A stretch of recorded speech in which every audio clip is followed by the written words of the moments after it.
Do, does, did एक ऐसे verb हैं जिनके बिना ना आप इंग्लिश बोल सकते हैं और ना इंग्लिश सीख सकते हैं। जी हाँ, ये बिल्कुल सच है। जब आप टेंस पढ़ते हैं ना तो सबसे पहले डू, डज, डिड का यूज करना ही सीखते हैं। तो गाइस, इनका सही यूज सीखना बहुत जरूरी है। So hi everyone, welcome back to another video. Without any further later, let's start. Do, does, did को हम as a helping verb use करते हैं। प्रेजेंट इंडेफिनिट में हम डू, डज का यूज करते हैं और पास्ट इंडेफिनिट में हम डिड का यूज करते हैं, जो कि आमतौर पर सभी को पता ही होता है। तो आज की क्लास में हम निगेटिव और इंट्रोगेटिव सेंटेंस बनाने में डू, डज, डिड का यूज कैसे करना है इसके बारे में सीखने वाले हैं, और क्या क्या इसमें चेंजेस आते हैं ये सब भी हम आगे जानने वाले हैं। सबसे पहले हम बात करेंगे प्रेजेंट इंडेफिनिट में, जिसमें डू और डज का यूज होता है। तो ही, सी, इट या फिर किसी एक बंदे का नाम आता है, मीन्स सिंगुलर सब्जेक्ट आपके पास होंगे, सिंगुलर नाउन आपके पास होंगे, तब आप वहां पर डज का यूज करेंगे। सेकेंड, आई, वी, यू, दे जब आपका सब्जेक्ट प्लूरल नाउन हो तब आप वहां पर डू का यूज करेंगे। अब हम बात करेंगे कि निगेटिव सेंटेंस बनाने के लिए डू, डज का स्ट्रक्चर क्या होगा।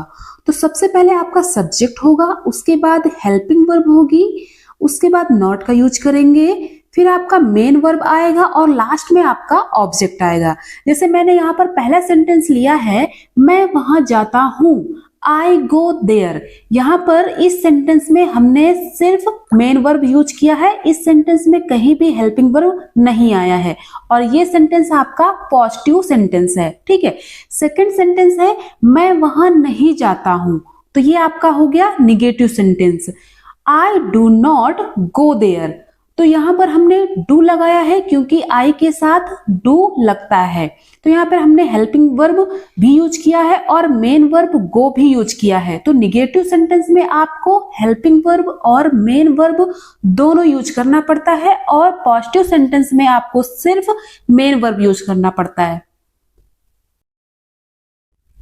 सेकेंड सेंटेंस है, मैं चाय नहीं पीता हूं, I do not drink tea. I के साथ डू का यूज होता है, आप सभी को मालूम है, और मेन वर्ब से पहले नॉट का यूज किया जाता है, ये भी आप ध्यान रखेंगे। थर्ड सेंटेंस है, वह स्कूल नहीं जाती है, she does not go to school.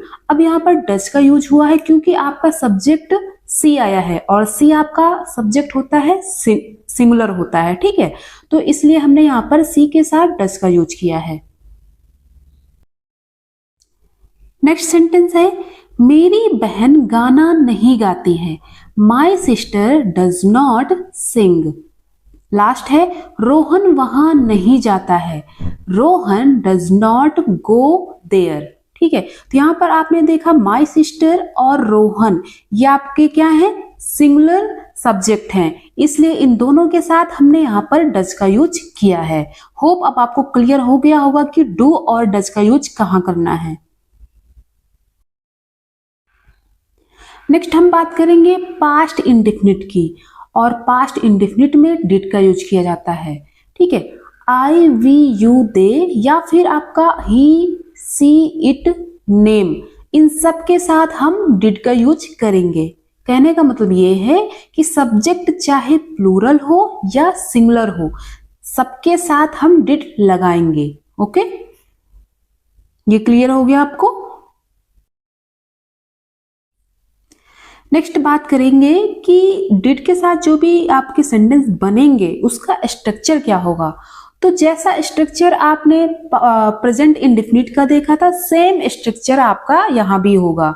Subject होगा, हेल्पिंग वर्ब होगी, उसके बाद नॉट का यूज किया जाएगा, फिर मेन वर्ब आएगी और लास्ट में आपका ऑब्जेक्ट आएगा। ठीक है, यहाँ पर मैंने पहला सेंटेंस बहुत ही इजी लिया है, मैं वहां गई थी, ये आपका पॉजिटिव सेंटेंस है, राइट।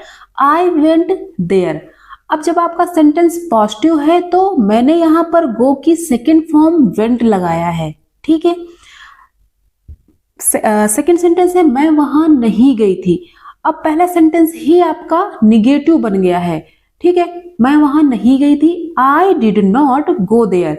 अब आप यहाँ पर ध्यान देंगे कि आई के साथ डिड आया, तो आपको पता है कि पास्ट इंडेफिनिट में आपका सब्जेक्ट चाहे प्लूरल हो चाहे सिंगुलर हो, सभी के साथ आप डिड का यूज करेंगे। ठीक है, अब यहाँ पर आप ध्यान ये देंगे कि यहाँ पर नॉट के बाद गो आ गया है, तो पास्ट इंडेफिनिट में जब आपका सेंटेंस निगेटिव होता है तब वहां पर आपकी मेन वर्ब फर्स्ट होगी, मेन वर्ब की फर्स्ट फॉर्म होगी, और जब वही सेंटेंस आपका पॉजिटिव होगा तब वहां पर आपकी मेन वर्ब की फॉर्म सेकंड होगी।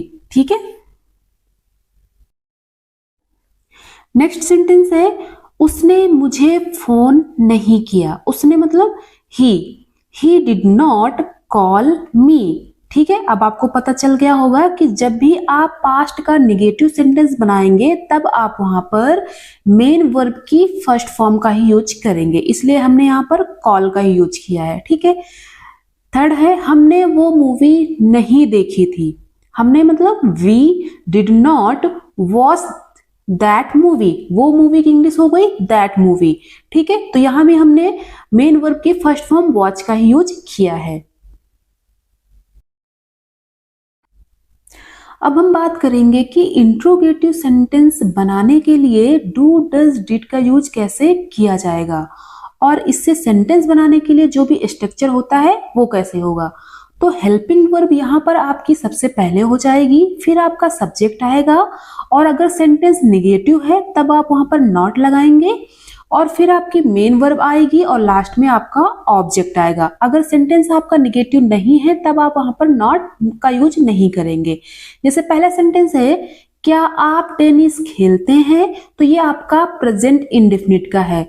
डू यू प्ले टेनिस, तो डू आपका पहले आया क्योंकि ये आपकी हेल्पिंग वर्ब है और यू के साथ यूज की जाती है, तो do you play tennis. Second है क्या आप कहानियां सुनते थे, ये आपका पास्ट इंडेफिनिट टेंस है, तो did you listen to stories.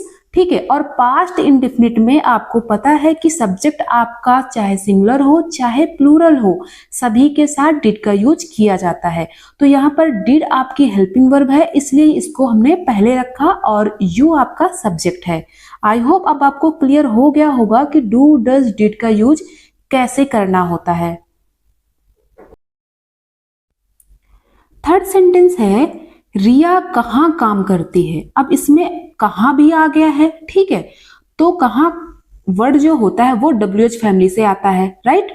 तो वेयर डज रिया वर्क, तो यहां पर हमने सबसे पहले वेयर यूज किया है, उसके बाद हेल्पिंग वर्ब डज लगाया है, क्योंकि रिया एक नाम है और नाम आपका होता है सिंगुलर नाउन। ओके, तो where does Ria work. Fourth sentence है क्या आप खिड़कियां नहीं तोड़ते हैं, ये सेंटेंस आपका प्रेजेंट इंडेफिनिट का निगेटिव सेंटेंस है। Okay, do you not break windows, तो डू आया है क्योंकि यू के साथ डू का यूज किया जाता है। अब इसी सेंटेंस को हम दूसरे फॉर्म में भी बोल सकते हैं, don't you break window. Do not को एक में बोलना है तो डू नॉट को डोंट भी बोल सकते हैं, चाहे आप डू यू नॉट भी यूज कर सकते हैं। इन दोनों सेंटेंस को आप अपने हिसाब से यूज कर सकते हैं। फिफ्थ सेंटेंस है क्या आपने खाया नहीं, ये सेंटेंस आपका पास्ट इंडेफिनिट का इंट्रोगेटिव सेंटेंस है। ठीक है, तो did you not eat. Last है तुम कहाँ काम करते थे। ठीक है, तो ये सेंटेंस भी आपका पास्ट इंडेफिनिट का इंट्रोगेटिव सेंटेंस है। तुम कहाँ काम करते थे, तो कहाँ की इंग्लिश हमने पहले लगाई है, वेयर डिड यू वर्क। ठीक है, तो वेयर हमने पहले लिखा है, उसके बाद हेल्पिंग वर्ब आपकी डिड है, और उसके बाद सब्जेक्ट यू है, और फिर आपकी मेन वर्ब वर्क है। Where did you work.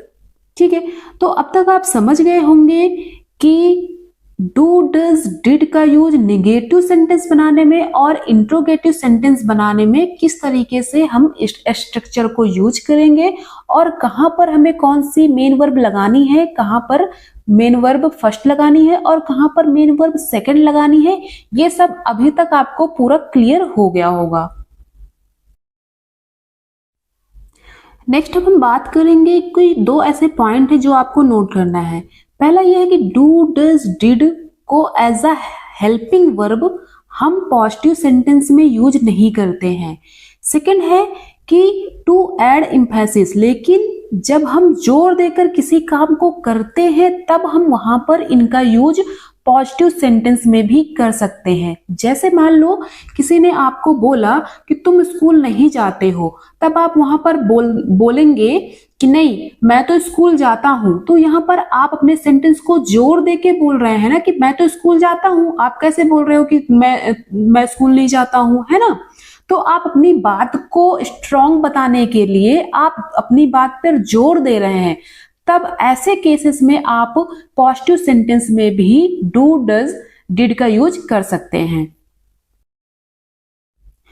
जैसे पहला सेंटेंस है मैं वहां जाता हूं, सिंपली आपने बोल दिया आई गो देयर, ठीक है। इसी का है मैं वहां जाता तो हूं। अब इसको जैसे मान लो किसी ने आपसे बोला कि आप वहां नहीं जाते हैं, ठीक है, तो आप बोलेंगे नहीं आप कैसे बोल सकते हो, मैं वहां जाता तो हूं। मतलब आप अपने सेंटेंस में जोर दे रहे हैं कि नहीं, आपने कैसे बोल दिया कि मैं वहां नहीं जाता हूं, ठीक है, मैं वहां जाता तो हूं, तो हो गया आई डू गो देयर। अब इस सेंटेंस में मैंने डू का use as a helping verb use किया है, नाउन की तरह यूज नहीं किया है। यहां पर आप कंफ्यूज मत होना, ठीक है। एक डू होता है आपका नाउन और एक डू होता है वर्ब, और यहां पर आई डू गो देयर मैंने as a helping verb use किया है, तो आप कंफ्यूज बिल्कुल भी मत होइएगा। सेकंड है वह वहां जाती है, सी गोज देयर, सिंपली आपने ट्रांसलेट कर दिया वह वहां जाती तो है, she does go there, right, she does go there. Third है वह वहां गई थी, सी वेंट देयर, वह वहां गई तो थी, सी डिड गो देयर। अब आपको क्लियर हो गया होगा ना कि पॉजिटिव सेंटेंस में आप डू डज डिड का use as a helping verb किस तरह के केसेस में, किस तरह के सिचुएशंस में कर सकते हैं। अब आपको पूरा क्लियर हो गया होगा, राइट। लास्ट में ये आपके लिए होमवर्क है। सेंटेंस है मैंने उससे बात की थी, राइट, पास्ट इंडेफिनिट का है, आई टॉक्ड टू हर। तो ये आपके लिए होमवर्क ये रहेगा कि आई डैश टू हर, इसमें डिड टॉक्ड होगा या डिड टॉक होगा। कमेंट बॉक्स में लिखकर जरूर बताइएगा। गाइज आज के लिए बस इतना ही। अगर वीडियो आपको पसंद आई हो तो प्लीज वीडियो को लाइक और चैनल को सब्सक्राइब जरूर कीजिए। Till then bye bye, take care, thanks for watching.